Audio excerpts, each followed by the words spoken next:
Which would be entertaining. Please don't. Please don't. We don't need that.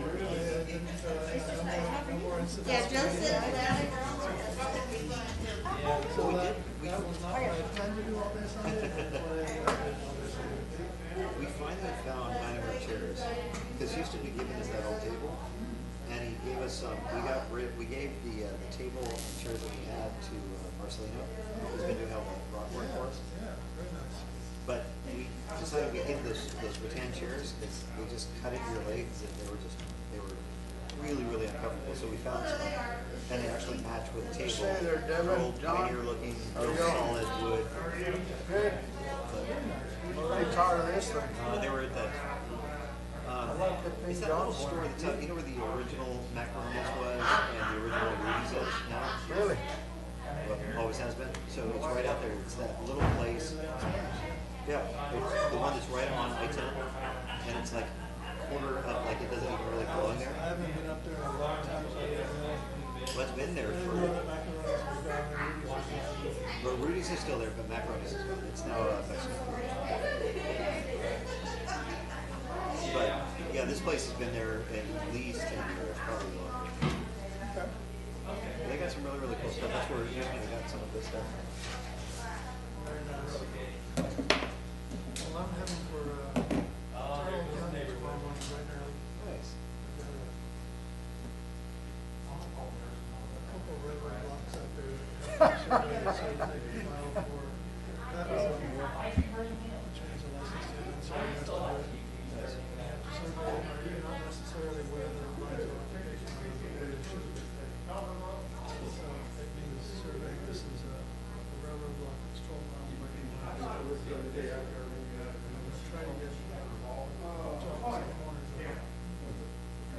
it's gonna be interesting.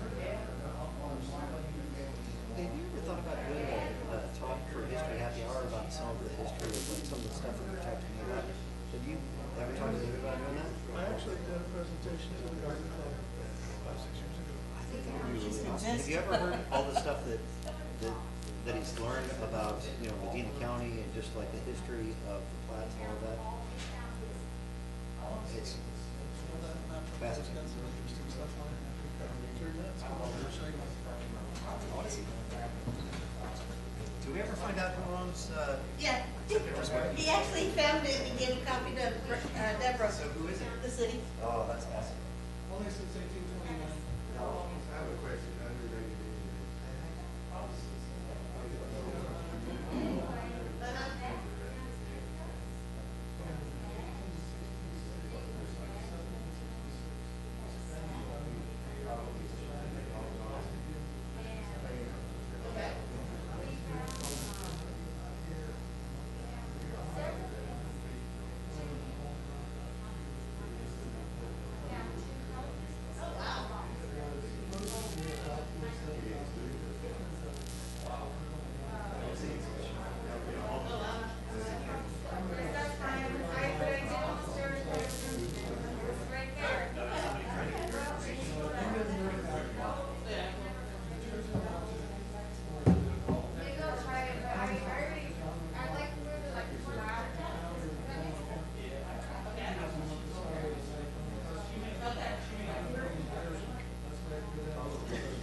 That's over 100 years. How you doing, Bill? Like over 100 years. All of that, when September Square was given, was took over, started drive, the city thinks it's Timber Square, they found the documentation. It's turned into a park. Yeah, September Square. yeah, that's the one right here. But the tax records don't show that it belongs to the city. I don't know, Deborah's got some kind of information there. Well, no, if you go to the county appraisal district map of properties, they show that nobody owns that property. Nobody. Nobody. So, So nobody pays no taxes on it. yeah, and if the city had it, we wouldn't pay taxes on it anyway. Right. But it doesn't show anybody owns it. And probably happened is it's one of those things when the county took over all the properties, when the city gets refranchised. And then when the city came back into existence again, that's what happened to where these fire departments.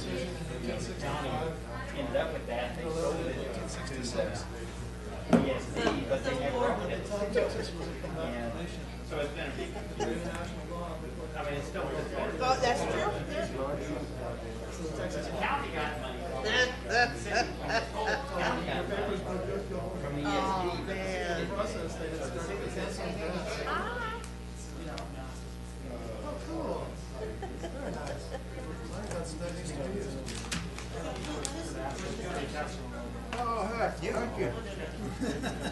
Way better when you got on. I like that one. Yes, I know. Is this the We don't Castro? know how long we're gonna be doing this, so extras are good. I Saw my text? Yes, I did. I'm sorry I didn't acknowledge that. No, it's all right. Yeah, I didn't go look at it, but be interested to see what you think of it. I get so much propaganda during the day from other places there. And you mentioned something about her? This isn't propaganda. No propaganda, huh? Police officer, she got hospitalized with COVID. Her family, No, gotcha, cool. her husband is Thanks. awesome, Joe. gotta take my face mask on and turn on my computer. Look at this. I forgot we got an executive session. Nice. Hey, I'm hand delivering that to you. I saw that. All right, I'll take a look at it once we're done. Alrighty. Just tell me when you're ready, Deborah. Hang on one second. No rush. The live stream's already up. Okay. And I think y'all can talk into them and I'll adjust the sound. All right, can you hear us okay here? And we're recording. All right, great. All right, let's call this meeting to order at 5 o'clock straight up. Call to a roll call. How about if we start doing a roll call and just have each person speak up with their name? Is that all right? Sure. So, Todd? Todd Gerhard, District 4. Phil King. Darren Schroeder? Paul Carey, District 2. Sheena Martinez, District 1. All right, thank you. Everybody's here. All right, let's stand for the Pledge of Allegiance. I pledge allegiance to the flag of the United States of America and to the republic for which it stands, one nation, under God, indivisible, with liberty and justice for all. Honor the Texas flag. I pledge allegiance to thee, Texas, one state, under God, one and indivisible. Please remain standing for the invocation. Councilman Carey. Please pray with me. Dear Lord, we thank you for today. We thank you for this honorable group of people who are here to do the city's business. We pray, Lord, that you would guide us, protect us, inspire us, and help us, Lord, to do your will here today. We also lift up Ashley, our city employee who is suffering from COVID at this moment. We pray for her speedy and full recovery. Please protect all of us from this terrible, terrible virus. These things we pray in Jesus' name. Thank you, Paul.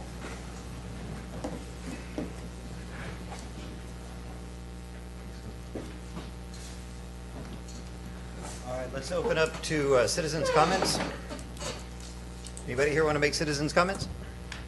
I have one from a citizen, if no one else is ready to speak. All right, please.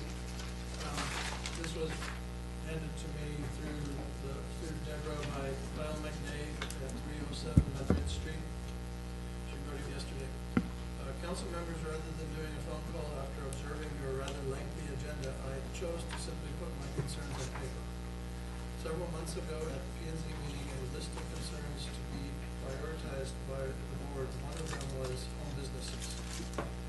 This was and is a major concern of mine. In District 2, within a block of my home, are 4 commercial businesses that were still in operation way before COVID. Even though we have a very good ordinance addressing this issue, it was decided to have the attorney look at the ordinance and make possible recommendations. Well, where are we? The 4 businesses in question are: 1, a motorcycle repair shop at the corner of Madrid and Isabella, construction welding company at Fiorella and Petersburg, a construction company on Fiorella Street across from the Buhauser property, and an attorney's office at the corner of Petersburg and Fiorella, also not used as a dwelling, strictly as a business. All of these properties are zoned residential, not commercial. I have filed written complaints and still nothing. The best asset Castroville has is its historic uniqueness, which we are losing because of lack of protecting it. Enforcing our ordinance should be a priority, or don't have them. Action speaks louder than words. Thank you, Carl McNeil. Okay, thank you. Do we have anybody online? Didn't, but let me double check. No, I don't have anyone online. Okay, just making a note here. All right, great. Let's get an update on governor's orders and status report on COVID-19 cases within Medina County. Our numbers are still up there right now. As of today, there's 29 active cases in Castroville, 46 in Devine, 34 in Hondo. The 2 top age groups that's getting the most numbers are between 19 and 29 and age 50. So we've got to be vigilant. I'm still seeing city employees riding together in vehicles, no face masks. And I know these people don't work together. I mean, don't live together. We've got to be vigilant. We have one of our people already in the hospital from this. This is no joke. We've got to be vigilant. If you don't live together and you're in a vehicle together, wear the face covering. It's very simple. It's something to keep from, the hassle and headache of, one, being sick and home and isolating yourself and not being able to do anything else, and possibly causing a cross-contamination through the staff and our customers, both external and internal. Same thing with the local businesses. Wear your face covering. It's there to protect you as well as for your customers. I can't stress it enough. The county has right now put a freeze on taking any more reservations for the vaccine because they don't know when they're going to get any more in. If you put your name on the waiting list, it's staying on the waiting list, and they will contact you as soon as they get more in. But right now, they're not taking any more reservations. The county is looking at maybe switching to an online thing to where you could submit your information and your reservation online to get vaccinated here with the county. But more to come on that. They said they'll send out a notice as soon as they get more in, but they have no idea when that might be. All right, great, thank you. And I know that you and the chief were working on policies, Yep. recommendations. Where do we stand with that? Okay. Yeah, we submitted it to Scott. Okay. And I'm leaving things firmly in Brian, the chief's court, and Sheena's court. I've encouraged staff to come to me if they have a question, because those policies aren't thorough. I mean, there's plenty of opportunity for things to come up that aren't necessarily addressed in the policy. So I've asked them to come to me, and then I'll go consult with the chief and with Sheena, or chief will consult with Sheena, and we'll get an answer back to staff. But it's been working out pretty well so far. Okay, the biggest thing with this is we need to make sure that, first, we're setting the standard. If we are not meeting the standard, then there's an issue. Second, well, that's actually second. First is we need to protect our city employees. We had one issue that it had to be cross-contamination. We need to make sure that is stopped. And we really need to, if we're expecting people that are coming here to do that, we need to make sure that we're setting that standard both with council and with city staff. It's got to be that standard. So I would like to understand what the policy is on that inside of city facilities and with city employees. So I'll send out that policy to the council so you see what we're All right. saying. I'll share that back out. All right, cool. Thank you. And we're just looking at, this isn't to disparage anybody for doing things wrong. We have the opportunity to do better.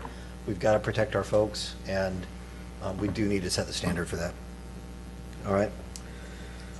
Okay, next item is minutes for January 12th, 2021, regularly called meeting. Any discussion? So nothing. No? No, sir. Okay, great. Do I have a motion? I'll move that we accept the consent agenda. I second it. Great. All in favor? Aye. Aye. Motion passes. Okay, item number 8. So this is quite lengthy. Scott's going to get into this. What I'd really like with this, there's a lot to cover. As he goes through this, please, let's make notes on anything that we want to follow up with in future council sessions. Let's try not to dig too deeply into them right now. If you've got immediate questions, take Scott's lead on that one, but let's make sure that we're just taking note for where we want to follow up with this in the future. Does that sound all right, Scott? That's fine. Y'all may want to have a little bit of discussion, but yeah, exactly as you stated. If it looks like something we need to discuss or it's a high priority item, Right. Part of that purpose of talking about it tonight is to get your feedback and better understand, where the council's mindset is. Yeah. Right, and maybe think about this in terms of what our priorities are, like maybe list them out in terms of what you feel like our priorities should be on each one of these things, so that we've got some direction on when to put them on. There's a lot of stuff to cover, tons of details, lots of items, so just please give your feedback on the priorities that you feel that they are, and that'll be an ongoing conversation. All right, great, thank you. Scott? All right. So these are going to follow in the same order as the report that you received in your packet. I'm not going to swear that all my reports won't be as long, but they shouldn't be. Obviously, it's the first meeting. There's a lot to go through. So you'll see things come on and off of that report.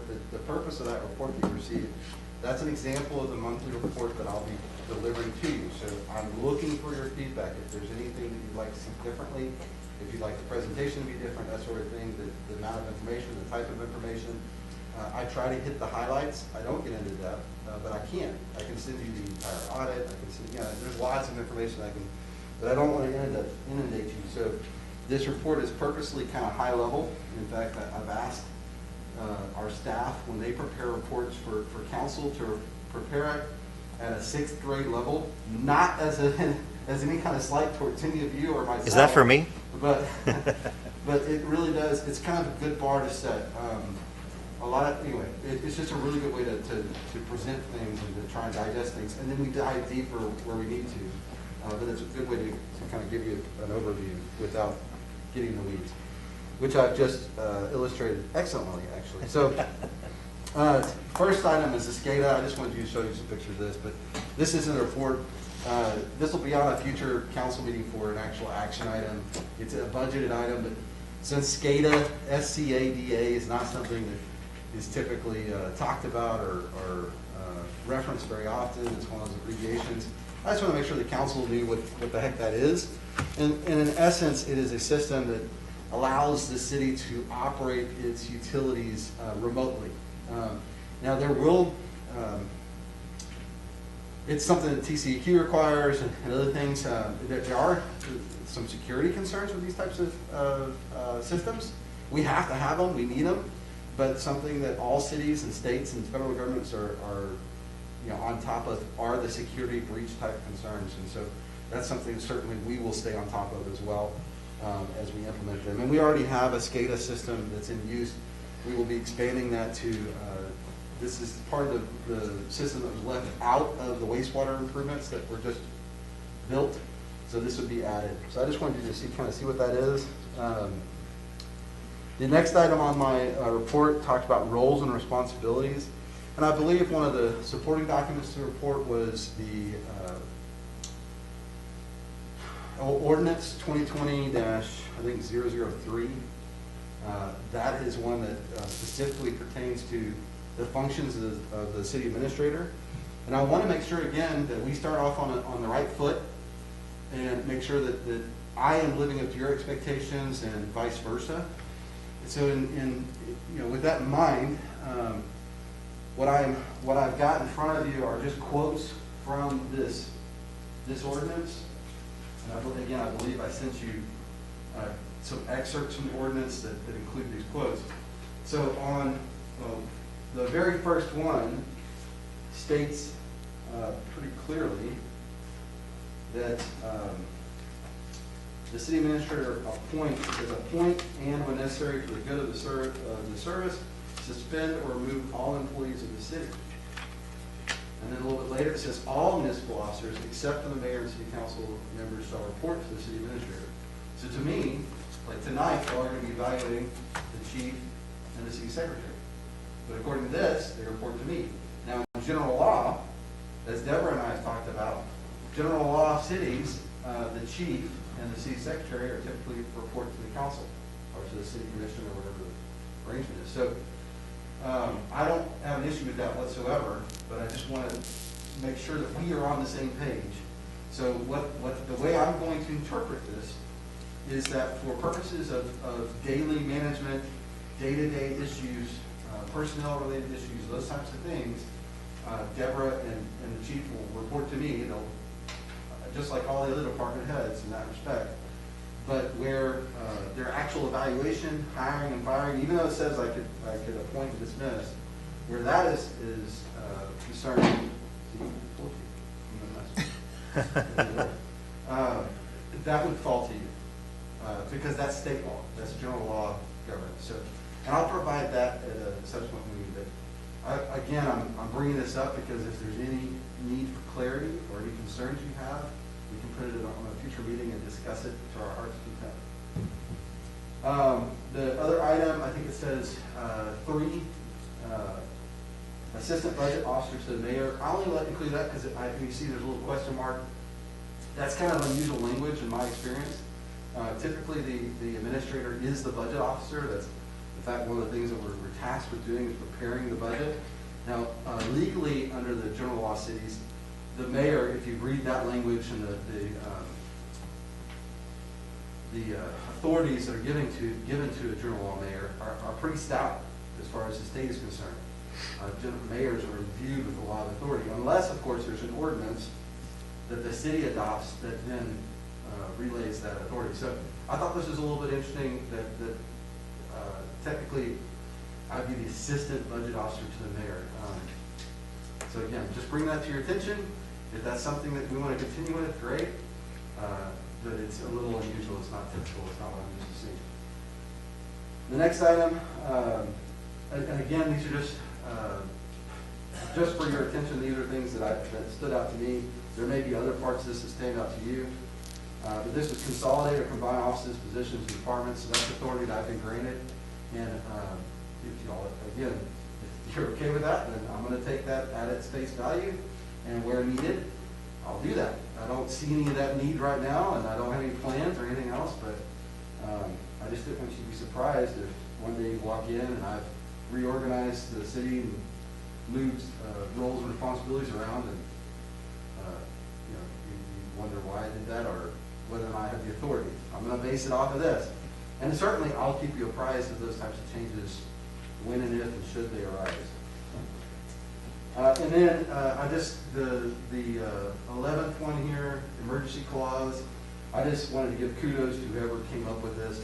First, it's a really good thing to have in there because there's a lot of unknown situations that can pop up where there's a true emergency and the mayor is unavailable, the mayor pro temp is unavailable, and it's, the staff needs some direction. And I thought it was, I have not seen this type of clause in there before, and I really liked it. It's one that I'll probably recommend to other cities that I know don't have this language and desperately need it because they've experienced times when there's a true emergency and the mayor pro tem are handling their own emergencies. The city manager or city administrator needs to be able to do that. So I just wanted to highlight that.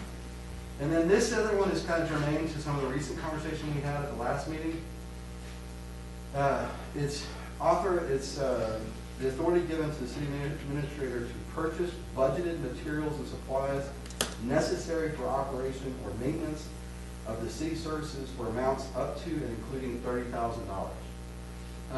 Again, in my experience, so in Ennis, much larger city, much larger budget, tens of millions of dollars, and my authority was $25,000. So this is a little generous for a small town. Is one of the things, one of my observations, if you will. It's not inappropriate in any way, shape, or form, but it doesn't necessarily follow practice. What we've been doing is bringing stuff to your approval, especially when it's large capital items, even if they're in the budget. And I think we even talked about that whether does that belong on a consent agenda or in the actual agenda. I've already kind of shared my thoughts with you at the last meeting that I believe it belongs on the regular agenda because these are purchases that your citizens are going to want to know about, usually. They're large dollar items, and they'll have a question about it. Why are we spending that money on this? And that gives them the opportunity to raise those questions, and you all as well. So it's not the staff going out and doing things. So I just call attention to it. Again, I think I'm responsible, and I would certainly bring those things to your attention anyway. But these are things that stood out to me that I thought were different, unusual, whatever. And then I don't think I highlighted in that same section, it mentions that no contract shall be let except by city council. That can actually be a little bit of an issue, only because there are certain contracts that might be budgeted for, might be less than $5,000 that for consulting or that kind of thing. But technically, by ordinance, I cannot sign any contract or obligate the city in any way under contract without coming to you first. And we meet twice a month, so that may not be that big of an issue, but that is something that again, it can tie our hands in certain situations. The other section I highlighted there was section E in this ordinance, and this is just very specific language about how and who reports to whom. It says the city council shall deal with the city staff solely through the city administrator. And I personally, this is how I've managed other cities in the past. I think it's certainly what TML recommends to councils. It keeps you from getting into the day-to-day and allows you to focus on the policy-related decisions. But for purposes of clarity, what I'm going to expect from you is that if there's something that you need to talk about, you'll come through me. If there is a pothole on your road, feel free to call City Hall and report it to City Hall at the main number, or send me a text or whatever you want to do. But even potholes, I think Darren and I may have had this conversation with the Mayor Pro Tem and I. When staff gets a call directly from an elected official, even if you don't say, hey, you have to do this right now, the way that it generally is accepted is this is a super high priority and I need to drop what I'm doing and go take care of that for you. And that's not always what's intended by the elected official, but very often that's how it's interpreted by staff. And that's why this type of a policy is important. And you've already adopted it, so I'm happy with that. But I just want to make sure, again, first full meeting, that we're all on the same page. And again, there's opportunity to change this, but this is how it exists today. If I can interrupt for just 1 second. Deborah, are you picking him up okay on the microphone? I saw that you moved the microphone over. Just wanted to make sure. Well, Does he need to speak up a little bit? I have a little thing up and down, and so Okay. I've turned it up to. All right, you might want to just. lean over this way. Well, Perfect. he's picking up, and whoever. Yeah, let's just make sure that the people online can hear it and Yeah, whoever anybody has that's going. sound, they can turn the sound up, but yes. All right, perfect. There's not email.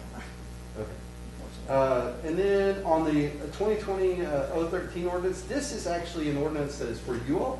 It's your policies and procedures. So the first ordinance was about the office of the city administrator and what my roles and responsibilities are.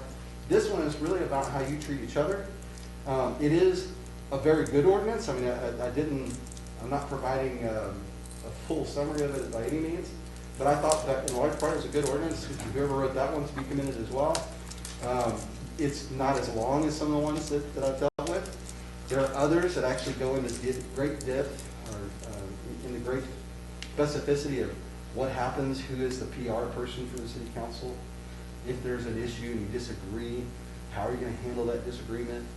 you can get a lot more specific and have a much more thorough ordinance. But the one you have, I think, deals with the major issues.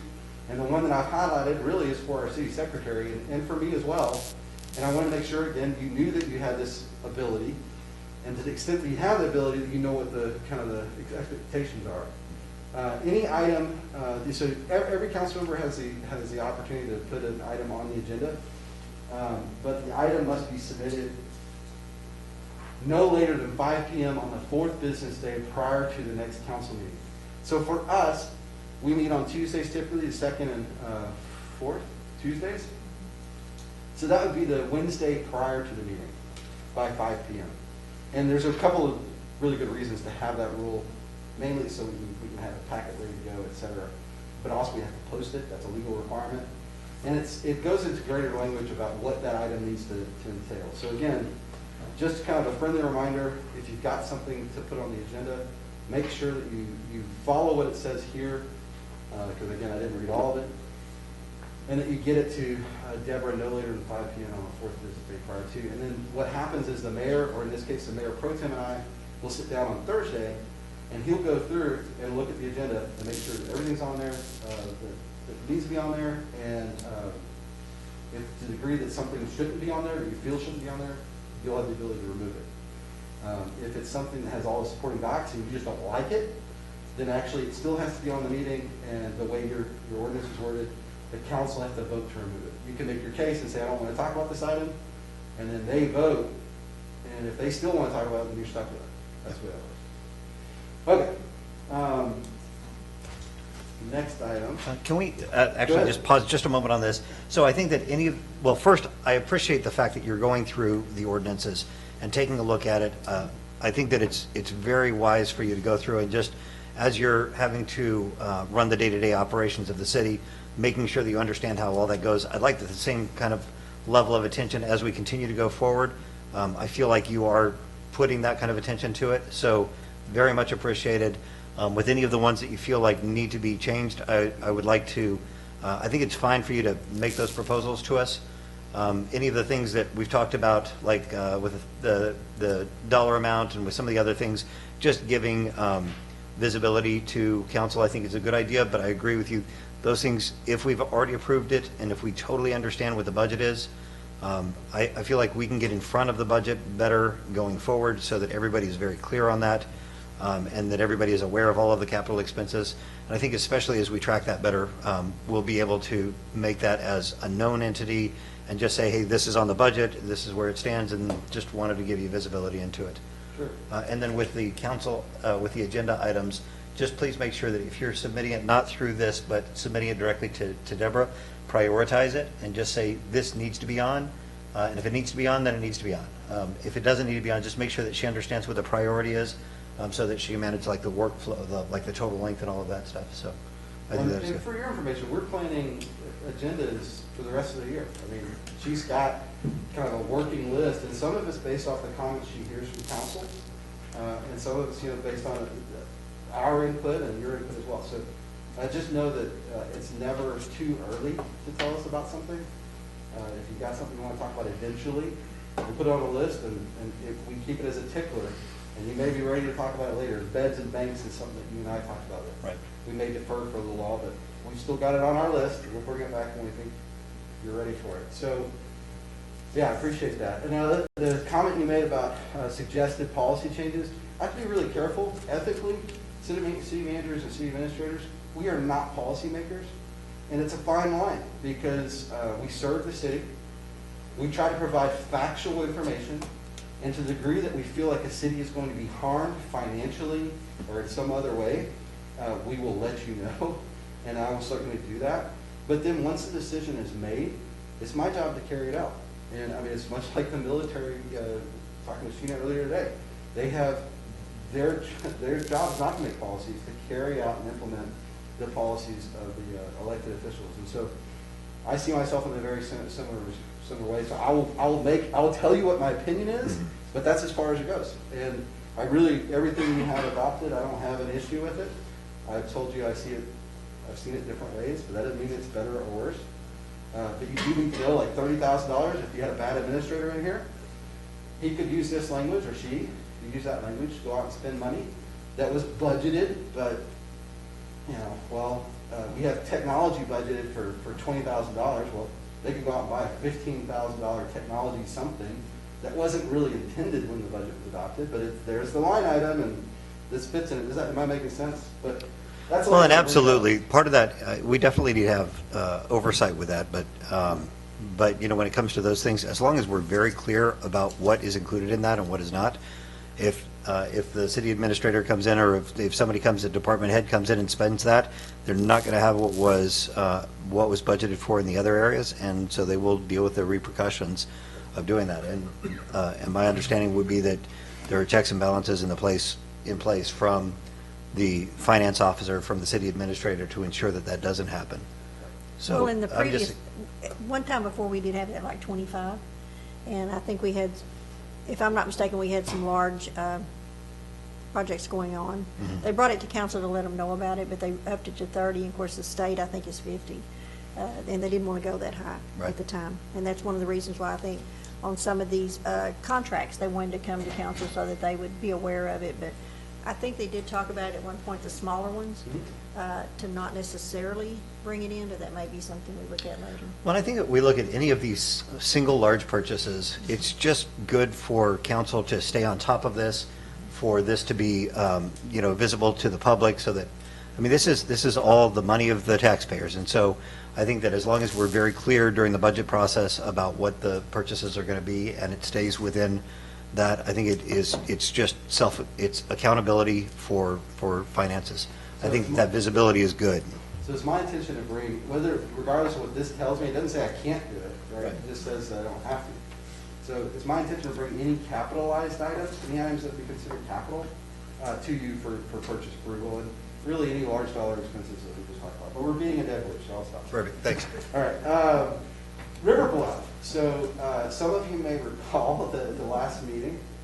We talked a little bit about this. It was on the agenda for approval. I begged you not to approve that night because I had some strong opinions about, one, spending our cash on hand, and two, doing a major improvement without fully understanding what are the other needs in the electric distribution and elsewhere in the city. So believe it or not, in the last 7 days, I have not been able to assess all the other needs that the city has.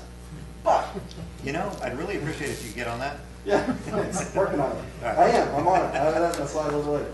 Oh, well, there it is, right there. So, but I was able to have a conversation with our utility group and Schneider, who did some of the studies.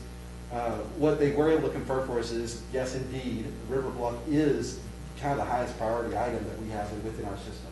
Good. So that's great. I also talked to Clay Benford about the reimbursement resolution. You may recall, I talked about the spending of cash and how we can pay ourselves back if you go issue bonds, but I wasn't sure about the time frame. Well, the time frame is 30 days. What I didn't remember is that once you pass a reimbursement resolution, even if you haven't issued bonds yet, basically you're saying we're going to issue bonds someday, and we want all this money to be repaid when the bonds are issued.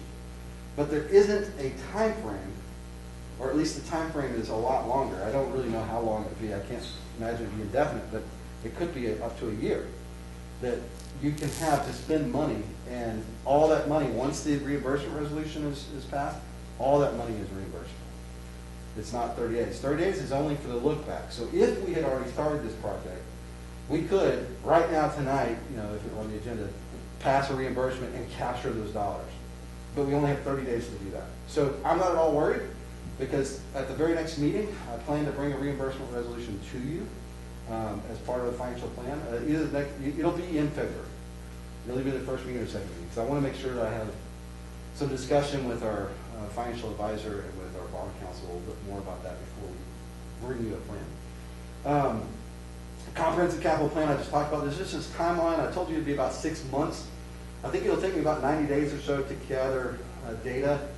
The good news is, like in the case of the electric distribution system, you've already got some analysis that's been done, some rate analysis, et cetera, and the utilities, the water and sewer systems, very similar. Some of it needs to be updated, but not much. So I feel like we have some good ground to work with, and hopefully in 3 months, I should be able to have a pretty good working idea of what those expenses are. Now, later on in this evening, we're talking a little bit about future land use and buildings and facilities. That's going to play a part, and so I don't have that. That will come from you all, right? But I got most of it. Then we'll have a council workshop once that data has been collected. I'll try to, we'll workshop together and talk about, well, what are our priorities? How much can we spend? How much do you want to issue? And I'll tell you how much it's going to cost and what it will do to our tax rate or or utility rates. And then we'll get some stakeholder involvement based on your level of support. Every council's different. I like to go out to the community and find, go to some of the movers and shakers, as it were, and also give you opportunity to go to your constituents. So once we have kind of a working plan, we take it to that group, and we get their feedback to make sure we haven't all lost our minds. And then when we've done that process, well, then we figure out, okay, this is the list for these 5 years, and this is how much it costs.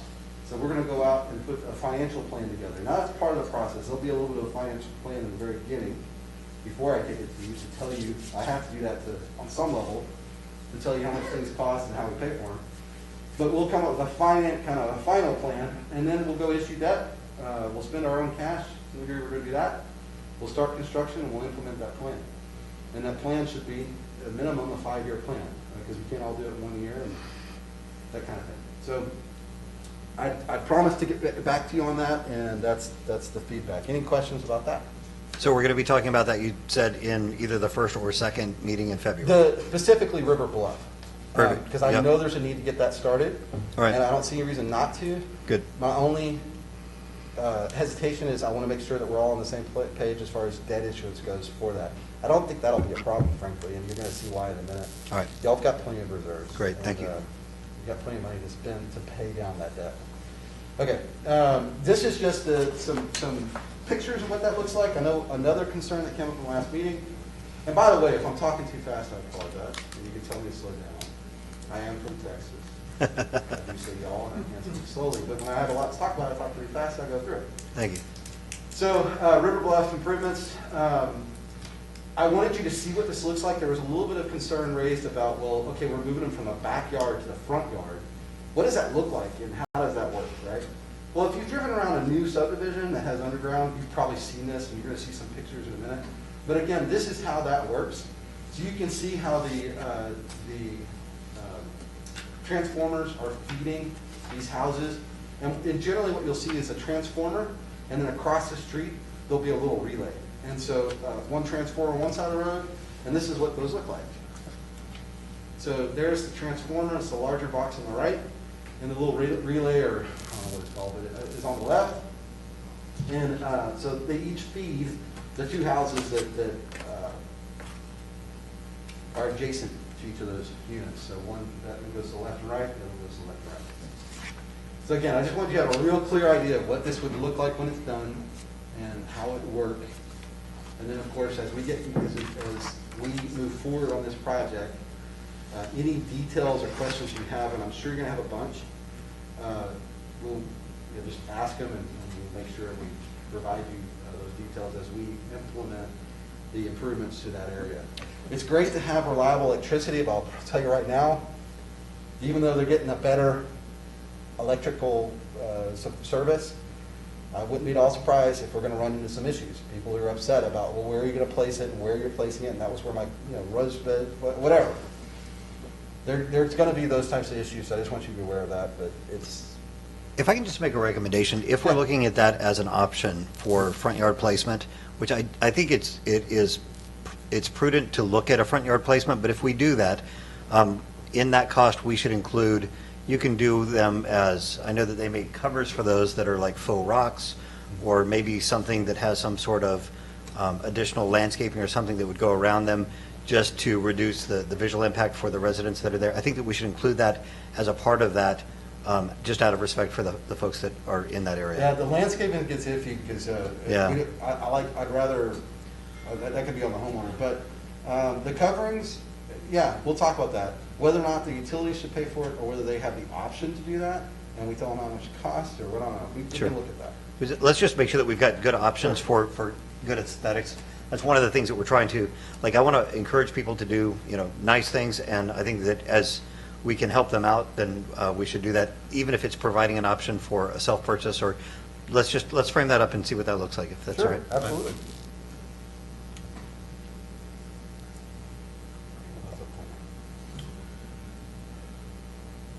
This is where, you're taking notes of that, right? Because I'm gonna forget by the time this is over. I need to do that, and then there's something earlier that I said I was gonna send you. It was the protocols. All right, so this is a streets program update. Thank you to Devin who prepared this. This looks very different than what he prepared. I already apologize in advance. I told him I was gonna cannibalize his presentation into mine. So he had about 10 pages, and I think I have 3. But just, this is gonna go over, maybe it's a little more. Budget, our timeline for the proposed street work areas, the areas that will be impacted, and then a couple of extra items, a street sweeper and kind of an approach to how we're going to do that. That'll be on a future agenda. And then just that there's ditch and drainage work that's also necessary. I don't know if I included the pictures, but some of this will be in Devin's report next month. One of the things that y'all asked for was staff reports. I think you received in the past. I'm working with staff on preparing reports similar to mine. They'll be just like you got kind of a little paragraph. Theirs might be a little bit longer because they're the subject matter experts. They'll have supporting documents, kind of like mine had supporting documents. All that I didn't get all that, by the way. That came from the staff. They were very helpful.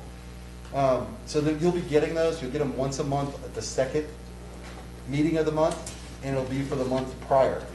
So February, the second meeting in February, you'll hear about January from each of our department heads.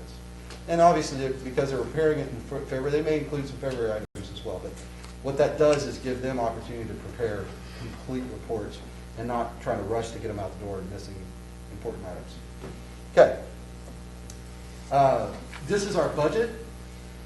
It's roughly $287,000. That comes from 3 places. It's the pavement rehab capital outlay money, and then there's some street and drainage money and some street repair and maintenance money. And that's the money, the dollars in the column that's been circled, those are the dollars that are left, that's left. The column on the right that has percentages, that's the percentage spent year to date. So virtually, no money has been spent on these items yet. Small items, small amounts for basically road base is about it. This is and I know you can't read that chart, it's a Gantt chart, but the part that matters is that part I circled. That's the time frame for when this construction will take place, between June and August. So if your constituents are asking, when are we going to get these roads fixed? I'm tired of looking at them. It'll be between June and August of this year.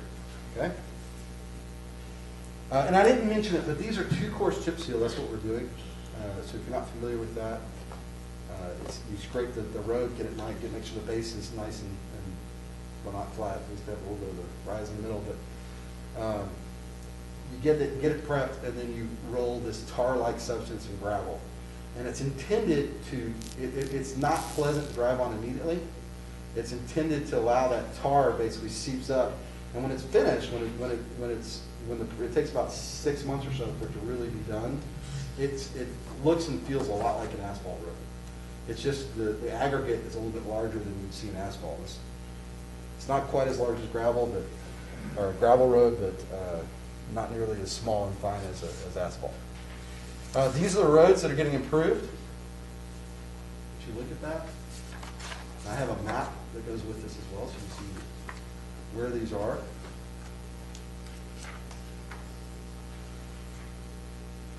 And there's River Knoll. I'm sorry. This was done before I got here, but that's the road I'll be living on. How convenient. What's that? I said, how convenient. Yeah, I know, right? They were Well, that's why y'all anticipating. talking about River Bluff improvements. I'm like, shoot, that's where I'm going to be living. I didn't have anything to do with it. So River Knoll, Petersburg, Geneva, Tumbleweed, and River Forest are the roads. And there they are highlighted. There's 3 of them, and then you can see, it's hard to see, there should be, oh yeah, there it is. See in the lower left corner, there's a little stretch of road, and then on the right-hand side, there's a little stretch of road. And then the Petersburg Street project, I just want to highlight this. This is actually going to be a county project where we're gonna work together with the county to repair this section. It's right over by the school. I'm sure many of the people who have school-age kids are very familiar with this stretch, but, High traffic area. yeah, the county is working with us, and we plan on doing that in July. So. The street sweeper, again, kudos to Devin for looking all this up. They're not cheap. That's kind of the takeaway with this slide. They're $200,000 when they go buy one. You can contract someone to come out and do it. You can see kind of the cons to doing that. It's fairly expensive, and you don't really control the schedule. They're just going to show up whenever you can get them here. But there is a group that's through Buy Board. Are you familiar with Buy Board? Yeah. So Buy Board's that statewide purchasing co-op that cities and counties participate in, and it gets us cheaper prices on stuff. So you can rent that, and Devin is a little bit of the salesman, if you didn't know that already. And he's got them agreeing to basically we pay like a 1 month price, and then we break up that month quarterly. So we do a week once a quarter, but we get charged a month. Does that make sense? So I think that's the best approach. It's the cheapest approach, and it gets the job done. As it were. So again, that'll be in greater detail in his report and on future agendas. But I just wanted to give you a heads up that was coming. Oh, is that a rent? Did they operate it, or does our staff? We rent it and we operate it. Okay. Right now. So, Yes, Right. our current streets crew leader, he is a CDL operator. You don't need it, but it's great that we have it, and they come in and they train it, and basically it's a really So good. we drive it. Yeah. it's like Okay. it's a city's version of Enterprise. They bring it to you, and we drive it, and then Nice. they'll come pick it up. All right, a couple of takeaways. We had a little bit of a scare with the airport and the developments going on. It's not over. There was some concern that the developer had not filed his airspace study. David's not here, so I can say this because I don't remember. It's 7660 whatever, some FAA form. Chuck type. We didn't do it. Chuck, do you know? What is it? I'm sorry, I didn't hear what you referred to. The FAA form, you have the airspace study, do you remember, is it 7660 or? Yeah, it's a 7460. There you go. All right. Close enough. Good job. Good. Gold star, Chuck. All right, 7460. So, and the reason was they weren't communicating with us, and the TxDOT aviation person, our liaison, hadn't received it and wasn't aware that it had been filed. So we were kind of in a panic going, hey, they aren't doing what they said they were going to do. Well, unbeknownst to us, because this isn't something that comes through the city, and they don't have to notify us, we did tell them, the staff told them, you need to get this, and we reminded them. Well, they just told us in our very last meeting that we had, that, oh yeah, we got that taken care of, it's been followed the FAA, and the FAA has just gotten back to us and given us all our approvals. So, we were worried about the FAA approving it and having some issues, but the FAA has approved everything, so we're good there. However, just because the FAA approved their submittal does not mean that there won't be impacts to the airport. So earlier this evening, I sent y'all an email. This was from TxDOT Aviation. We're going to have a full debrief on this, probably by David at a future meeting, where he's going to probably for 30 minutes, I think he needs to do a workshop with us, so we all really understand what the implications are. Because, the issue is you don't really control the land unless you own the land. And the city legally, because there are very strong property rights in Texas that, believe it or not, you may not always feel this way, are actually getting stronger, especially from the state side, at least right now, with the legislators we have. And that's a good and bad thing. I'm a proud Texan. I would like to be able to do what I want to do on my own property. But, as we heard earlier this evening, doing what I want to do on my own property isn't always the greatest thing for a community. You've got to put a bicycle repair shop, or a motorcycle repair shop, and other entities, and this neighbor's pretty concerned about that. Because they can negatively impact home values. So the bottom line is, we can't 100% control development. We will need legal advice and counsel on how to proceed in certain areas. But we do have a legal obligation to do the best we can. And that's what this slide tells you. There's several specific obligations, and this is not a comprehensive list. There is literally about a 3 or 4 page list of all the requirements that the city has tied itself to. Because when we donate it, or when we receive that land from the federal government, we agreed to do this in perpetuity forever. We always have the responsibility. It's not going away. Some cities, it's a time thing because they went out and bought the land and then they created an airport and invited the FAA to regulate them. Because of the way we receive the land, we're going to be doing this forever. So the things we have to do, we need to make sure we're always spending airport revenue on airport property. I only bring that up because there's been some, obviously every now and then, depending on who gets elected and who's out there in the community starting things up, they see a bunch of money at the airport and they think, well, why can't we have some of that? Well, because legally we can't give it to you. It's got to stay on the airport to improve the airport or serve the airport in some way. We need to be preventing and prohibiting incompatible land use. What's an incompatible land use? Well, pretty much anything that's not aviation or anything that would cause a increased danger for pilots. So think about exhaust and fumes and smoke and birds and all of that's incompatible land use. Some things that aren't farming, ranching, and there's some things that aren't. There's some industrial applications that really aren't. But there's height restrictions. We need to make sure that when people are going out and developing that they are getting the proper noise and airspace studies. And that's what we just talked about was that airspace study that was done. And in general, we just need to maintain and operate the airport in good faith. Treat it like an airport and pretend at least that we really want that, and I don't think, that's not pretending on my part, that we really want that airport and that we're going to do everything we can to protect it, physically, financially, all the ways that you would protect your own property, okay? Any questions about that? So as we move forward with this, I think that this is a crucial item. Looking at the amount of risk, how much, do you know off the top of your head, how much total obligation we have for grants that have been issued if something were to happen? I know it's millions of dollars. I don't know that number. Yeah. David could probably get it to you. It's millions. You're exactly right. Millions of dollars. So our risk exposure on this is tremendous. So I just want to make sure that we are, as we move forward, we need to be very clear about understanding exactly where those limitations are. As we're working with some of the developers they're really trying to do good things. So we just need to make sure that we are very, like council is very aware of where those things are and the new developers are. So it sounds like you're going down that road. I just want to make sure that we're really diligent about that. And I appreciate you bringing it up because I didn't mention the financial liability, and that's the real issue. So your airport can end up being closed. It can end up, a lot of things impacted. But if that happens, not only does that happen, which is terrible for the community, I think, but you're going to have financial liabilities that the city would just crush the city. Right. And the FAA and Textile Aviation understand the limits of our controls, but they also can restrict us. They can say, well, we understand you couldn't do anything about that developer coming in. We understand that they bought the land and ultimately the state of Texas let them do that, but we can't let you have approaches from this angle anymore. And we can't let you have a runway length that's this long. We're going to have to shorten it. I mean, that's the kind of stuff that you run into. So it really is dangerous. This is the next slide I'm going to show you. It's the last slide on the airport, I believe. What this is, it kind of looks like, to me, it looks like, they call it the stadium graph, I think, but to me it reminds me of runner lanes on a Track field? track field, yeah. And so each one of those, I don't know. Yes.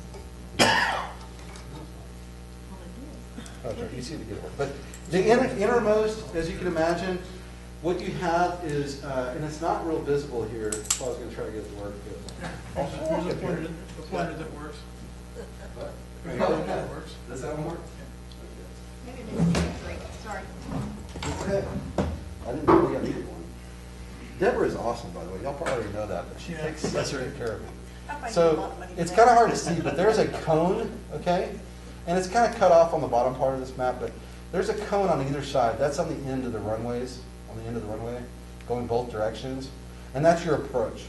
And so if there's any kind of sacred area, it really is this approach area. You can see it kind of, it really extends out forever, but this is your approach. And why is that an issue? Well, look at what's been developed right in that approach. That's Walmart. They apparently didn't get the deal that TerraCorp did recently. For whatever reason, they didn't do it when Walmart got built.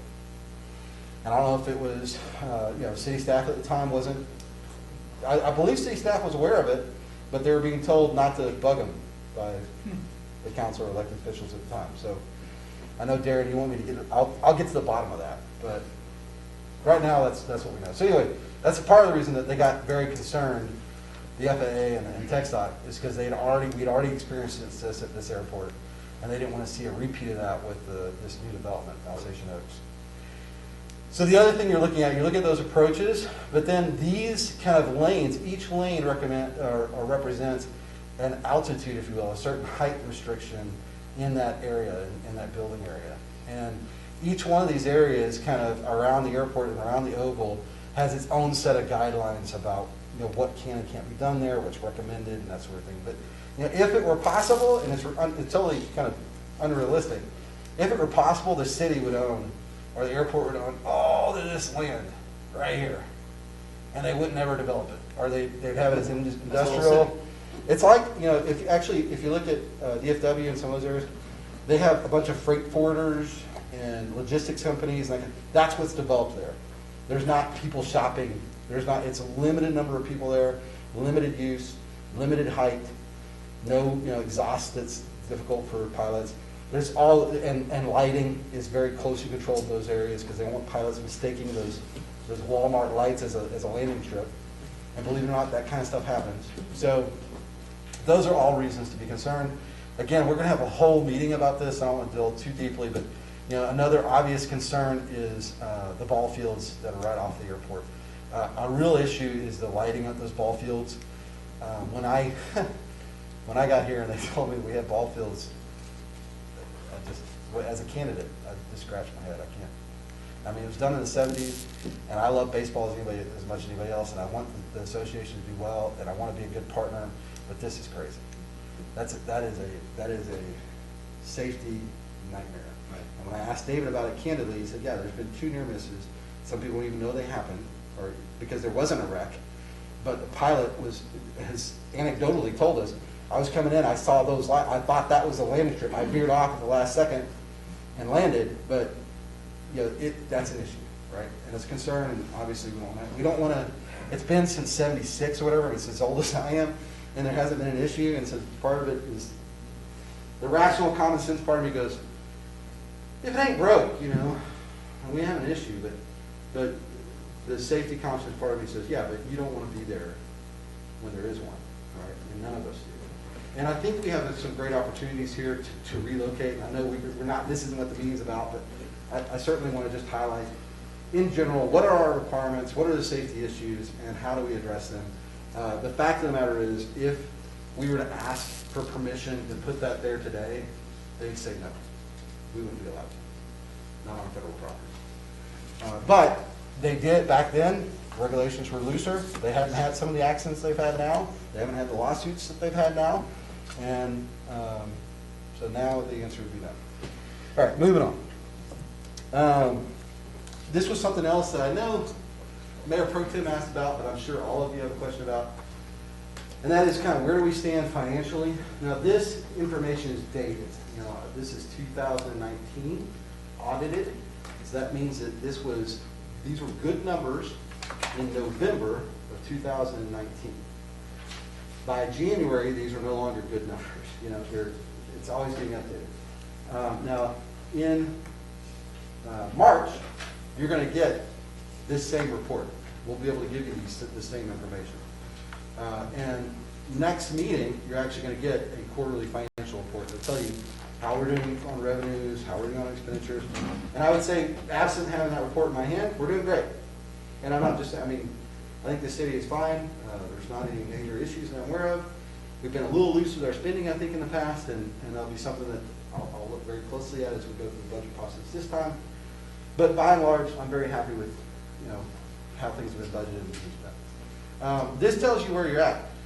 So remember earlier I said I'm not too worried about utility funds having money to pay for the debt issuance. We could go ahead and issue debt, and they could probably make 5 or 6 years of debt payments without affecting rates fairly easily. Because these are your cash balances. So that's, let me see. So here's your cash on hand. This is cash, spendable money, unrestricted. If we had to go out and spend all of it tomorrow, our bond rating would go to 0 or whatever, or CCC- or whatever. and we would be in very dire straits, but that's all money in the bank that's available to be spent. Okay? There's nothing in there that we're waiting, that's cash money in the bank. What does that represent in terms of operating days right now, and this is based on our current budget? It's right around 306 for the general fund. It's 223 for the utility fund, and for the airport fund, it's about 207. Auditors and financial advisors love these numbers. They're very conservative. You've got plenty of cash on hand. You're very strong financially. Again, this is 19. We'll see where we are in 20, but I don't think you're going to see a big difference. In fact, there may be a little bit of an uptick in some of these funds. But 306 is more than we need, to be totally honest, in the general fund, right? The recommended is 120 at a minimum. That's what I would recommend. And I'll get it with Leroy on financial policies and that sort of thing. So we'll talk about that, and we'll bring you, if there aren't already updated policies, we'll bring you updated policies and recommendations on what we should be doing. But as I stated before, just because we have that money, the last thing I would tell you is go spend it. Not right now. You need to forecast. You need to kind of, I'm thinking about right now the climate we are with the police. I just want to be there. You can't be very slow, Cautious. subtle movements. Well, with bond rating companies, it's the same way. The people, the investors and stuff, they want to look at all that, and they want to see an action plan. They want to see some rationale. The way the spending is being spent, that it's being spent according to plan. So we need all that process we talk about, comprehensive capital plan. That will be the basis that we use, that we forecast. And to the extent we want to use some of this money for purchases, we'll tell them, hey, we plan to spend this down. So I did this in Ennis. We had over a 3 or 4 year period, 3 years I think. We had put together a plan. We knew we were going to start spending it down. And every year on the call, even though we told them, they had the recordings if they wanted the minutes. We told them, hey, we're going to spend some of this. Every year, the same question. Hey, I noticed this is going down. What's going on? Well, that plan I sent you as part of the preparation for this call, yeah, we're executing to it. And this is how much we're spending. And we didn't spend drastic amounts. A couple $100,000, over the course of those years, a couple $1 million. But my point is, we just don't take this lightly. We have to be careful. Okay? But it is there. And you are financially healthy, and that is a good thing. All right. We are almost done. I do want to make sure, I didn't provide slides on everything in the report, so I'm going to just mention a couple things. So, human resources and staff evaluation. The staff laughed at me a little bit at our first staff meeting. I told them about how I try not to make any major changes in the first 6 months. And then I said, but now that I've said that, I'm going to make a major change. So it's not major, but there is tremendous liability when it comes to personnel issues and HR-related issues. The city of Castroville currently does not have anyone, including myself, that is truly trained in human resource-related issues. We don't have anyone. The person that was doing it was a person from accounting. Great person, dedicated, no question about loyalty or ethics or any other issues as far as I'm concerned, but totally inappropriate to have that person doing HR-related issues without the proper training. If that person were interested and wanted to pursue that path, I would support them wholeheartedly, and we try to make that work. But one, they're a finance person, and they really aren't interested, and two, we would still have to get someone. So. As an interim move, I'm going to handle all HR-related issues. Now, this person this is Hilda, she'll still process, paperwork and new employee stuff and that kind of thing. So that's fine. But any human resource concerns, whether it's COVID-related issues or anything else, that's all going to come to me until we can get a fix. And the fix is more than likely to be outsourcing in some form or fashion, whether it's having a retired person come in here, or that we can call. It'll be something. But we'll deal with that when we get there. Staffing evaluations. I think I told you I'm going to have them do a self-eval, and then I don't plan on doing a serious evaluation for at least 6 months because I want to get time to get to know them and their operations and set some initial expectations and goals and priorities, and then just see how they work with those. But I've been very impressed. I think I told you that before. This is not because some of them are here. It's because I think you've got a great staff, despite the fact that you've had turmoil at City Hall, despite the fact that there's been some leadership challenges. I think you've got, the people you've got here right now, at least they seem to be willing to bleed for the city, and that's awesome. They're very dedicated. Airport Thank you, grant by the way. assurances, yes. I was just saying thank you to the ones that are here. Yeah, They're totally awesome. agree. Medina Valley Soccer League, that's just a little update that we are going to renew, it's time to renew their contract. They're expanding into an additional season, and so I mentioned that in my report. I just gave a finance review, conference capital, I talked about that. City facilities and technology, there are some opportunities to improve the city facilities, and I'll just be bringing those to you as they come up. One of them is our internet is crappy, our electricity here is crappy, our AC here needs work. You can go in my office right now, it's a refrigerator, and in her office, she didn't even have, so you know what those are, right? The registry. That's where the air conditioning comes out, right? If you look in her office, I said, where's your AC vent? Well, they're right there. No, those are intakes. Those aren't vents. In your office, in the mayor's office in there, there's not a vent. There's no vents in her office, no AC vents. There's one in the IT room, but the IT room, which is much smaller, has no windows, should be about 70 degrees right now, and it's not. It's like 78 in there. It's hot. So whatever it's getting isn't enough. Meanwhile, my office is an icebox, so we have issues. They're not expensive issues, they're just issues. So as we address those, I will talk to you about it. The other thing, an observation, and this goes with future land use, as we have development, and I'm going to bring up an issue it's in the report, but I mean, it's listed on the agenda, and this is under the guise of future land use. I don't want us to have a lot of debate about it, but it's a little bit of shock and awe. You're in a historic building, you've got public works where they are, and the police department where they are. When we talk about development and the opportunity for development here, there is a tremendous opportunity for the city if they chose to do it. I'm perfectly happy with whatever y'all want to do, but if y'all chose to do that, there's an opportunity to realign your service departments and create a big city compound or a single city facility where everybody's housed, there's several opportunities for that. You've got very highly developable land that's being used for the public works that is a waste, in my opinion. That should be put on the tax rolls. That should be developed. It could be worth millions of dollars. But I also recognize I'm in Cashville, Texas. It's a small town, and that may be heresy to even talk about. So one of the things that I want to know, not tonight, but I want input on and to think about maybe on a future agenda is just what is your vision for Cashville, and to the degree that city facilities are inadequate or ill-designed or inefficient, do we want to address that? And if so, when and how? The only reason I'm bringing it up now, as I explained to Mayor Pro Tem earlier, is a couple of things. We're going to talk about the comprehensive capital plan. I'm pretty good with parks because they've got a master plan. I'm good with all the utilities. The streets are pretty self-explanatory. We've had a study done. We're having core samples done. The one area that I really know nothing about and would need input is our facilities and our land use. So I'll be getting you information about all the city-owned properties and maps and that kind of information so you can look at it and think about it. So I want to know about that because that can fold into our capital plan to the degree that we have any desire to do it. But also because there is development going right now. And these developers who are doing commercial development, this is a prime opportunity for the city to talk to them if that is something that interests us.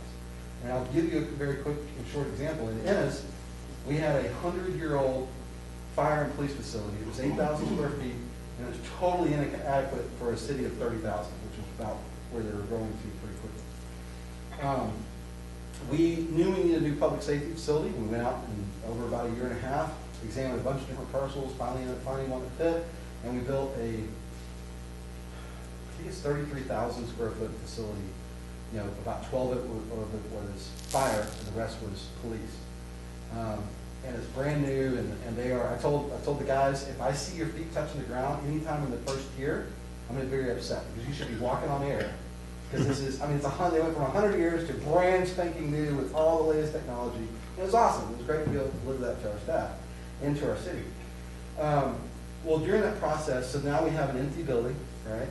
And we have an old city hall next to it that's outsized, outmoded, much like this. If you were to peel back the drop ceilings on the other side, it looks like a warren, like a rat warren of wires. It's been wired so many times. So we went to a developer. We're redeveloping our downtown. In Ennis we were at the time. And there was a 3-story building that had been owned by the school district, had been sold to a private developer. We worked out a purchase swap where they were going to take on the 2 buildings the city owned. They were going to completely renovate that 3-story building and provide space for the city would own that building in exchange for some cash and other agreements with the other properties. So those are the types of deals you can do. There's not everybody in the world's interested in that kind of a thing, but there's some very savvy developers, especially where historical properties are concerned, who are very interested in this kind of thing because that's their bread and butter. It's going on in Dallas. I mean, I'm from that area. Point is, there are some opportunities, and I just wanted to bring that to your attention, but I didn't want us to talk too terribly much about it. Well, I think a part of that discussion is, as we start to grow, we're going to have to increase, as the things are actually getting built, we're going to have to increase the police department, administration, public works, and so part of that is we need to determine when we're going to outgrow the existing facilities and what that looks like. So I think that becomes a part of that conversation as well. Okay. Yeah, and like I said, it won't unless you do it intentionally.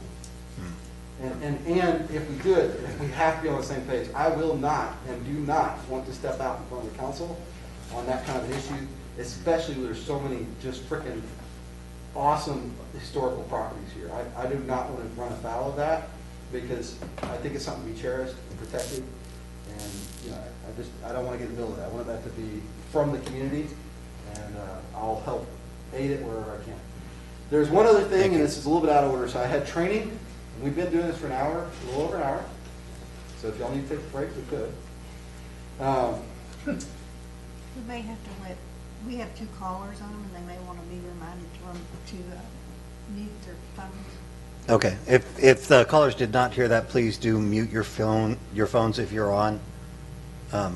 Actually, at this point, can you just mute them?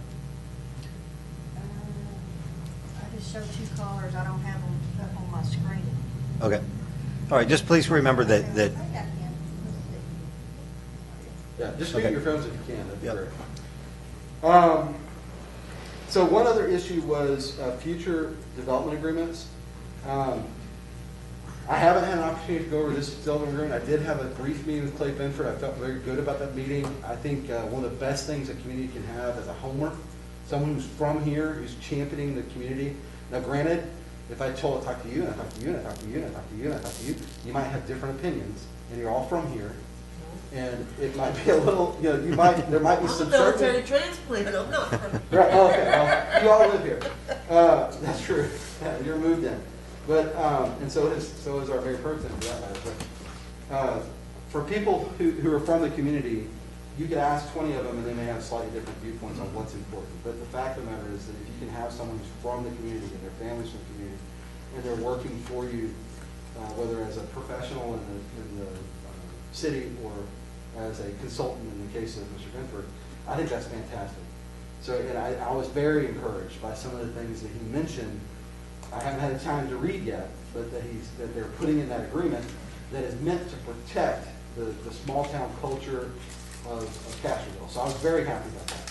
What I am concerned about is the use of a TERS in place of any other method. A TERS is a tax increment reinvestment zone. I've done 4 of them, so it's not like I don't know about them. In fact, I've done 4 of those, and I've never done a PIF, but I know a lot about PIFs. A PIF is a public improvement, a PID, public improvement District. district. Yeah, I think I was really stupid acronyms. So I am going to, at a future meeting, talk about the pros and cons of those. Because I want to make sure this council knows and gets all the information. Now, granted, at the end of the day, if that's what the developer wants and that's what you want, far be it for me to stand in the way. TERS has worked. I don't think for developments, they are the best choice. I think I think a PID would be a better choice, but there may be very specific reason why the TERS works better, and I just have yet to be told those. So we will talk about that at a future meeting. I will invite Clay, and it'll be interesting, because I want to have two opposing sides presenting, and that should be very interesting for all of us. I'm looking forward to that. I'll have popcorn or something for each of us, so we can watch. All right, with that, I have some training. I promised to do this training, but I'm going to kind of defer to you if you want to talk about this now, or if you want to do it at a subsequent meeting. It's about 8 slides. I think that now would be appropriate. What are we, 10 minutes, 15 minutes? I don't know. Let's try that. I can You get guys through all right it. with that? I can get through it in that time frame. Got a big, long agenda. This is, well, no, actually, this is it. So my report will be done, and then you have about 3 action items. Yeah. Yeah, the rest are pretty quick. quick. All the agenda items, so I mean, we're gonna be here for another 3 hours. No, we will. What are you talking about? No, this is a report. No, there's like, No, these are all quick All items. these The- listed are a report that he's doing now. yeah, I've already done all this. Right. No, I know you're doing the report. Yeah, the very last one is the only one that would take any kind of time. The other ones are pretty quick. Yeah. Yeah, I think we should still, as always, I think we need to target, a 7 o'clock departure if you figure. Oh, yeah, and we'll make that no problem. 6:30, like, I'll be done by 6:30 All right. with this. So this is just very high level. Wanted to go over these kind of concepts. I know the Mayor Pro Tem has seen some of this at Microsoft, the different types of approaches to planning, and certainly there are different methodologies that are used. This is one of them. There's also a balanced scorecard approach, if you've ever heard of that. There's managed by Objective MBO. There's several of them, and yeah, Sheena is nodding her head over there. Military, they have training like this out the wazoo. In fact, our military, the United States military, is some of the best corporate trained folks you'll find on planet Earth. Yep. Because they invest in it, and they're constantly kind of reinventing themselves in that respect. But this is just a kind of one way to look at looking at the community. So this slide I think is particularly important because it lays out whose roles are whose, and what you'll see is you're responsible as policymakers for the line majority of this. It's your role to set the values, the vision, the mission, and strategic objectives of the community. Now, the strategic objectives are generally done in partnership with your professional staff, bringing issues of concern, and then you kind of build priorities and things around those. These are all your responsibility, and these are all strategic in nature. Your professional staff then is responsible for the execution, actually taking the action necessary to execute the plan. Last meeting, I told you I would show you the Caterpillar approach, so this is an actual private company that uses this very same approach. And this is a difficult one to read, but you can see they've got their stakeholders represented, that's their stockholders, their customers, their people, and they built goals around those to address each of those areas. And actually, I'm only showing you 3, but there's like a binder full of this from if you go research Caterpillar, you can find this on Google, it's how I found it. And there is for each specific area, whether it's customer service or sales or product development, they've got their own pyramids, if you will, of progress. So you can see there's their vision, you've got their mission and desired state, and then their strategic goals that support that. You've got the success factors, these are the things that help us know what we're doing right and whether or not the outcome that we were looking for was been achieved. And supporting all of that, at the very bottom is their values. So the way that they kind of organize this is a little different than what you saw in the pyramid I showed you, but the concept's the same. That you have values that kind of underpin everything, that's your starting point, and then you have a vision that you're trying to achieve. And then here's one more for you. Again, it shows you the same thing. Just a little later, values, there's your success factors, your strategic goals, your mission, vision. And believe it or not, there is every opportunity to follow this in a city government. There's absolutely no reason why we couldn't do something like this, and it's not a matter of creating extra work for the employees or creating accountability, although that's part of it. It's really about what it says it's doing. It's about establishing specific strategic outcomes that will lead you towards a desired state that you want to achieve in a specific time frame. That time frame can be 5 years from now, or it can be 25 years from now. I like to think big picture, 25, 30 years, because that's big enough that we can actually imagine it, and it gives us, we can start to drill down from there. 5 years away sometimes, it's the tree for the forest kind of thing.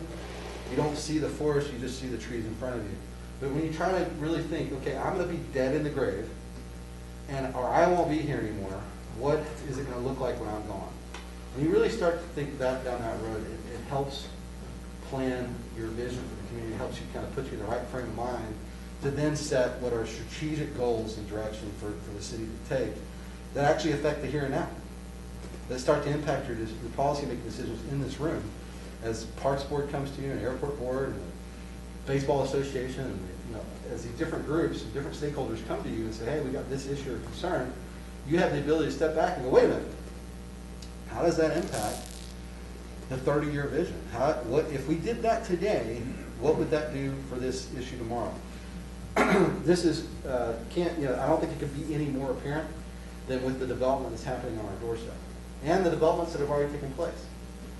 If a council 50 years ago had a very specific vision in mind for the western side of the community, they failed to act, right? Because it's all developed. Is that what they envisioned? I don't know. I don't believe so. I really couldn't tell you. But that area hasn't been annexed. No control by the city.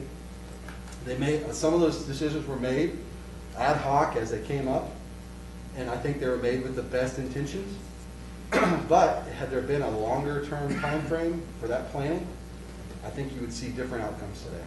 So I think this stuff is really, really important. I think as a candidate, I told you, this is my bread and butter. This is what I like doing. It's what makes me want to wake up and come to work. Because when you have this really well defined, you can rest assured that the actions that you're taking are actually moving the needle for the community in the direction that they want to go. And there's no, for me personally, there's almost no greater satisfaction on a professional level. So I really love this type of stuff. There is more training that I have hidden, slides that I've hidden, that we will do later. But that is it. I went over a lot of stuff. I think I told Phil I can't promise that they won't be longer in the future, but they should be shorter because we have a lot to go over. Is there any other questions? Does someone hit the lights?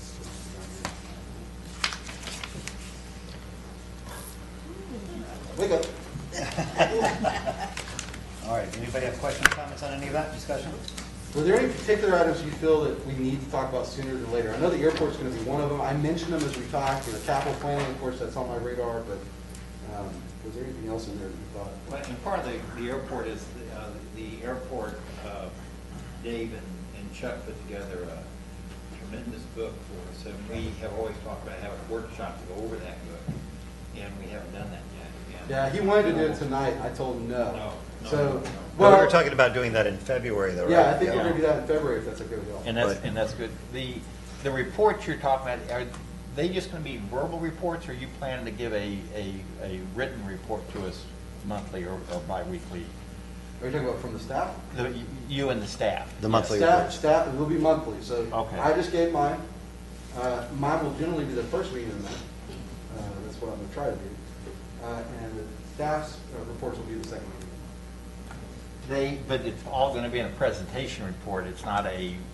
No, they're going to submit written reports to you. It will not be a PowerPoint. Sounds good.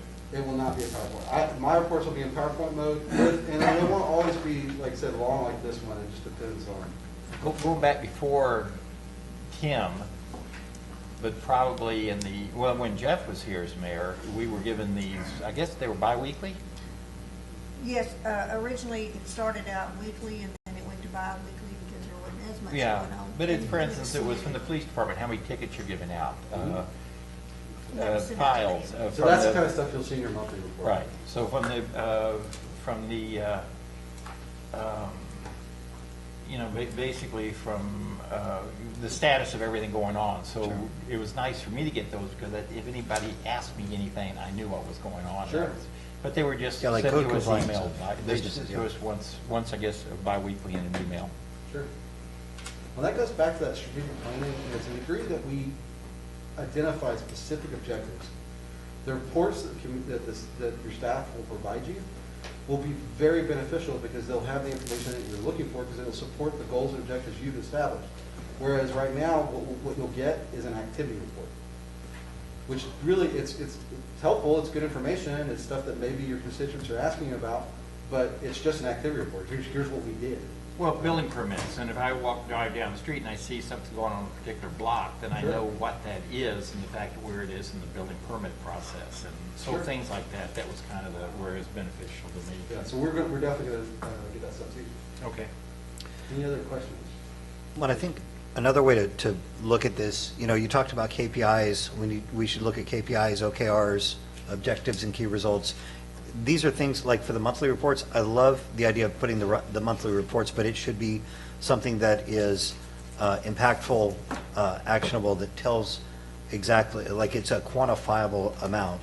So when, you know, Phil had mentioned a couple of them, but I think that's the way that we need to look at this. And it sounds like that's the way that you approach this all up. And I think that those kind of impactful reports are going to be better than just some anecdotal examples of a couple of things that have happened. I'll just remind you that, that's your job. So. We We will provide you these all day long, but as Yep. far as finding out, you know, what the connection between these two, that's squarely on your shoulders, and I'm gonna facilitate that, I'll help you do that. Right. But yeah. And we'll work together to develop those and develop the metrics that we should be tracking, because those are the ones that are going to show our success. Yep. And those should follow, as you stated, with the others, with the values, vision, mission. If it's just activity, and it's not yet. Right. We're gonna have a lot to talk about that later. Exactly. All right, anything else? Thank you. Very good, thank you. Yep. It's been a great first month at Castroville, I've really enjoyed it. First month, the last 2 weeks. I'm laughing because it feels like months. It's only- Yeah, he's worked a month this last week. All right, I will turn the time back over to you, Mayor Pro Tem. All right, great. Thank you very much. Thank you, Scott. Looking forward to those reports. This is great information. Just make sure everybody on here, I know that I've got direction on some of the things that we need to be going over sooner than later. But if you could just, if you have any priorities on here, if you want to prioritize these, make sure that you send them over to Deborah and myself so that we can go over those things. All right, next item. Consider and take appropriate action on the purchase of a 2021 Ford F-350 with a, is it a T-Rex or a Terex? High Ranger LT Series, what is it? T-Rex. T-Rex, yeah. This is It sounds this is a good. bucket truck, Yep. and this is a budgeted item. I don't know if y'all have any questions about it, but we got it's new, so for a new expenditure, it's a good deal. You know, used to be a lot cheaper, but we'll have a brand new piece of equipment. It'll Right. serve us well. Get a lot of use out of it. For sure. Yep. All right, does anybody have any questions or discussion about that? All right. So this one, so it is take appropriate, do we need to have a vote on this? Okay. I got a question if nobody else does. Yes, sir. John, do we have one currently? Yes. We do? Are we gonna liquidate the old one, or is it good enough to stay as a backup, or? No, there's no, I guess, no meter count on hydraulics, so it's a safety concern, so we're gonna either. No hour meter? Power meter, right? We don't even know how many hours it's been What's the guesstimate? How long has it been with the city? since, Somebody bound to know, like, golly, like Roy? Yeah. they don't know. Really? It's long enough that they don't know. Before Roy, so. It could be a fossil? What year is it? They, Yeah, 2002. No, okay. Is that what it was? Yeah, it says right here, 2002. And this is the one, when we were in the budget cycle talking about this, the repair costs on this are getting exorbitant, so. Yeah. Yeah, the Band-Aids aren't covering the wounds no more. Like, general maintenance, oil changes, stuff like that, who's doing that kind of stuff for us? On this one, we subbed that out to, I don't know the name of the company, but they come in and sub this out. They come service it here? Really? There was a period of time when such things were being overlooked. And Yeah, so, okay. so I'm sure that the wear and tear on these vehicles has accelerated in those periods of time, so. You don't take care of them, they won't take care of you. That's right. No questions. All right. All right, do I have a motion? I'll make a motion that we, Did I miss? what? You didn't have any questions? Oh, I'm sorry. You had a motion? Did I talk out of turn? No, sir. She just looked over and I just want to make sure you didn't have any questions. You good? Make your motion. I'll make a motion that we approve the action on the purchase of the 2021 Ford F-350 with let's just say bucket truck. How about that? All right, do I have a second? Not to exceed Yes. $220,000. Yeah, technically it's a 550. That's right. Here, read this. It says 550. Hmm?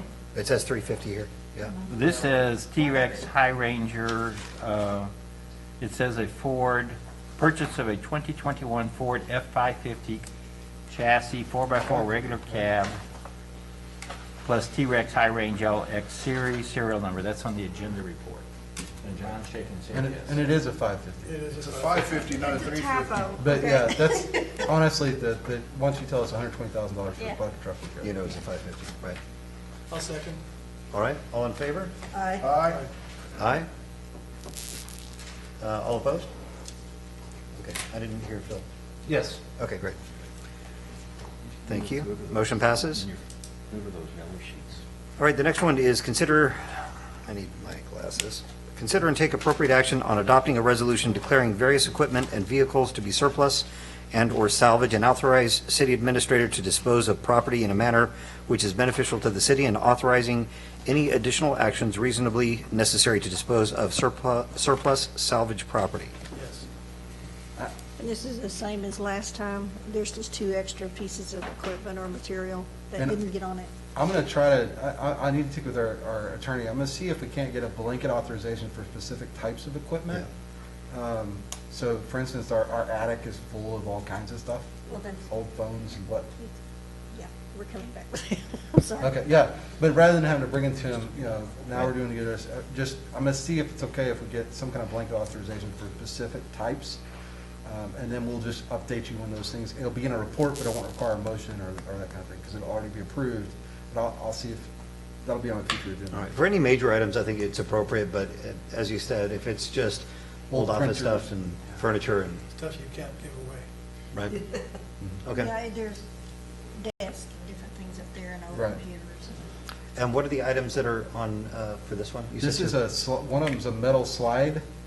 It's in the From the exhibit. park, right? Yeah, it's an Exhibit A. And a brush hog, 2010 brush hog mower. Okay, It will go along with the rest of them that's gonna go online. all right. Discussion? The brush hog mower is in pretty bad shape, Yes. but it's only a 2010. Due to the fact that before we got our tractor, we were using a lot of our highway mowing with that mower, and they're not made for that. That was one of the reasons we purchased that. Larger mower was to avoid damage to our equipment. But yes, it's very costly to run that thing. Had to be thousands of dollars repaired. No further questions? No question. Do you have a motion? I make a motion to adopt a resolution declaring various property equipment to be surplus and authorize the city administrator to dispose the property in a manner which is beneficial to the city, and authorizing any additional actions reasonably necessary to dispose of the surplus property. Do you have a second? Second. All in favor? Aye. Aye. All opposed? Motion passes. Consider and take appropriate action on an ordinance calling the 2021 general election for the places of District 1, District 2, and Mayor.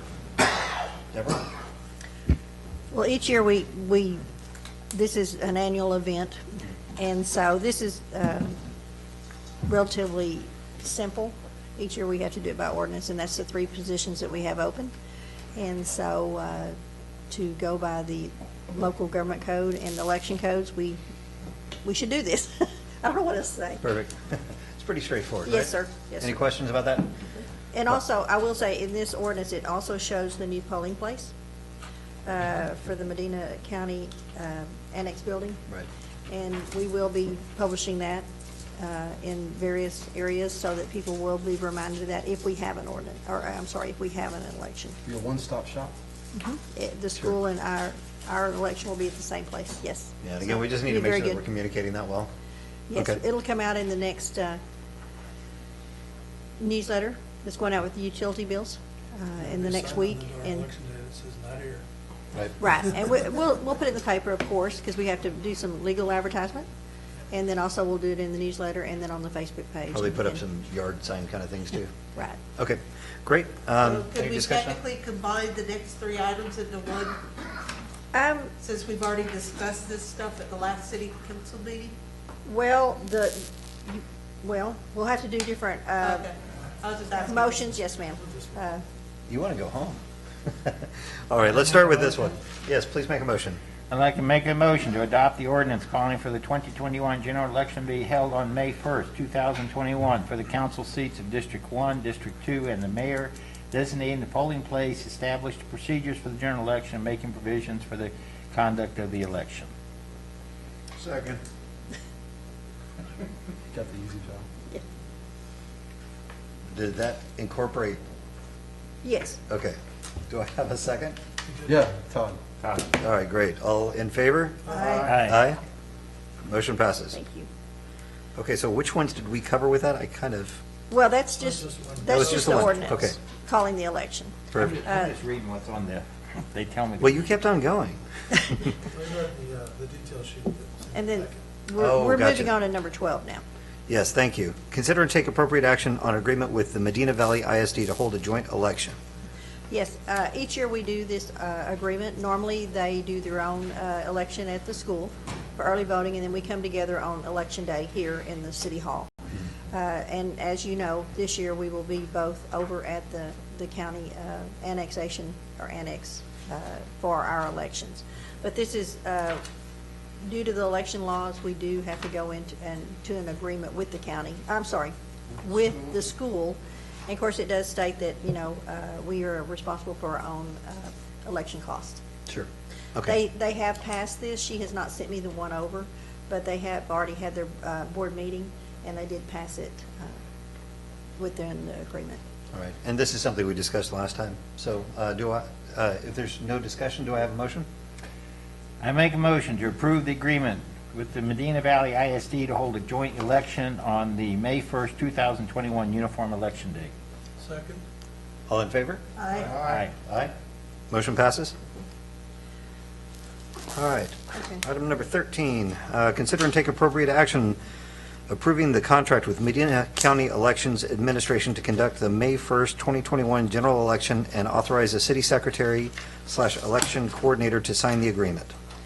Now, this one, we did speak a little bit about at the last meeting when we were discussing changing the polling place. There is an estimated guess of what it could cost us. That's if we have an election. I did speak with, I know Mr. King had a question on the language of the contract, because it does not state that we would not be responsible for any cost if we don't have an election. I did talk to Mr. Torres today. He sent an email over stating that, as per the conversation this afternoon, please be advised that in the event the city of Castroville cancels their May 1st, 2021 election, there will be no cost incurred by the city. We've always had this contract, and so in talking with him, we'll probably add that language next year just as a precaution, but it is understood that there is no cost to us if we don't have an election. So, All right, great. and this is budgeted in our budget. I believe on my staff report, I have down the item number. And so hopefully it'll be a little less than this, but we do have it in the budget in case it does. Great. Any discussion about that? Do you have a motion? Motion? Yes, please. I want to make a motion to approve the contract with Medina County Elections Administration to conduct the May 1st, 2021 general election and authorize the city secretary/election coordinator to sign the agreement. Do I have a second? Great. All in favor? Aye. Aye. All opposed? Motion passes. Thank y'all. Thank you. All right, the next item is executive session.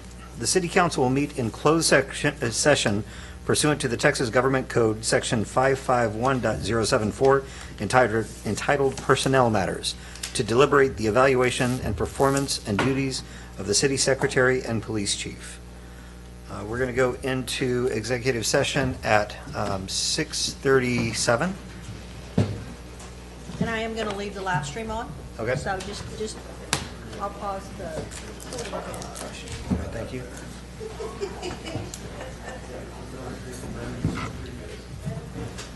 Someone going to stay in here?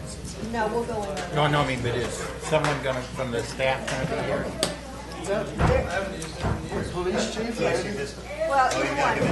I'll go in first, you go in first, I go in second. Either one. Yeah, I mean, I can shut the doors. I can only lock the doors. And Priscilla may say, who knows?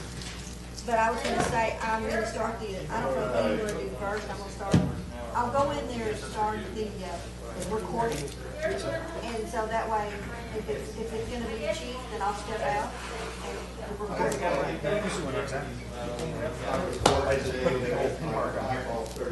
Well, I don't think it'll hurt it. I wanted to make sure I didn't damage it.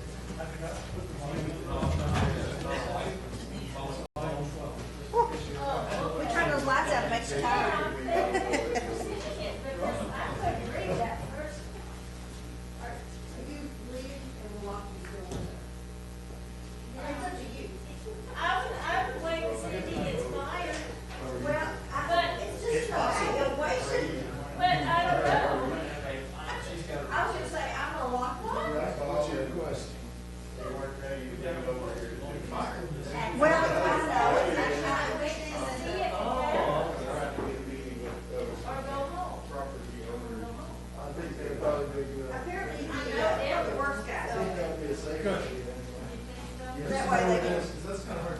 I know, and they took it one day, apparently, and Well, I think somebody was just concerned there wouldn't be nobody in here for.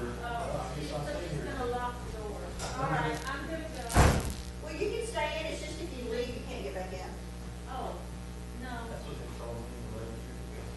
If you leave, you can't get back in? Yeah. Okay, let me get this ready. I don't know if our interviews, I know it's Lock that one there or no?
he's pissed off at you. I don't know. You gotta be mad at somebody.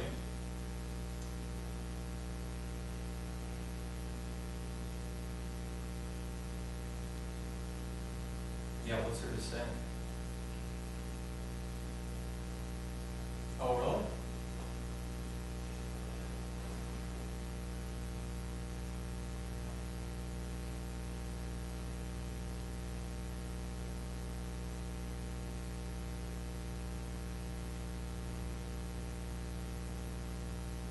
Well, if I feel like this tomorrow, I'm gonna be out tomorrow too.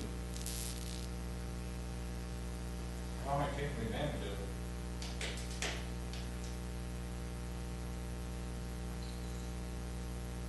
Well, as of right now, he's still not my boss. I said, as of right now, he's still not my boss. We'll see if that changes in a minute. But if he's not there, what am I gonna do, send him an email?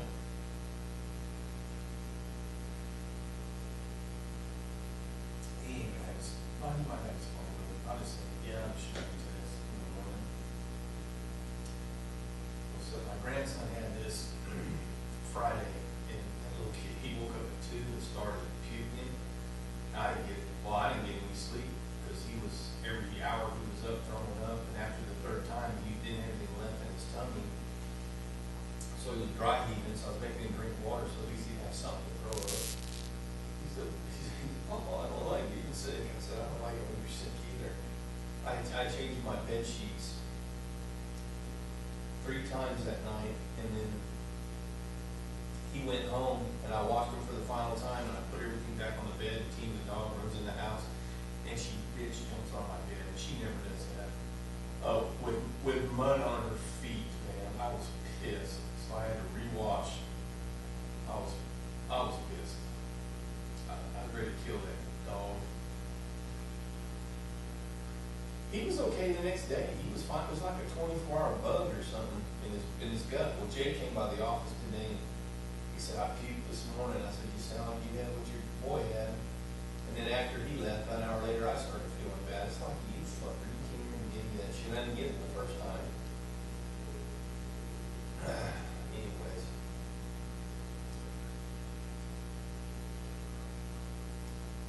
Okay. Oh, well. No, she's in Dallas, man. She's Belton. They found a assisted living, and she's loving it. Yeah, she's the life of the party. It's hilarious, because the first 2 nights she was there, I've been here 4 weeks, I hate this place. The third night she made a friend, and then she started going to bingo and dancing and singing and all that shit they do with these people, and she's having a ball now.